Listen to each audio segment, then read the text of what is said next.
Hello' everyone, মোৰ অন্তিম নিবলৈ গ'লে আপোনাৰ সকলোকে দুপৰীয়া ভাত খাব লৈছোঁ। এইপিনে দালি, এইপিনে ভাত, এইপিনে হৈ গ'ল ঢেকীয়া আলু ভাজি, এইপিনে দালিত নেমু চেপি লৈছিলোঁ যিহেতু গৰম পৰিছে আজি দুপৰীয়া ভাতটো খাওঁ দেই।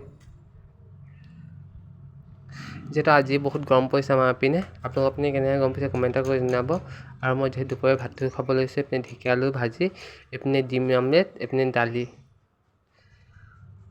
আপোনালোকে কি দি ভাত খালে জনাবচোন দেই আজি। আৰু এইপিনে ডিমটো খাই লৈছে ধৰ।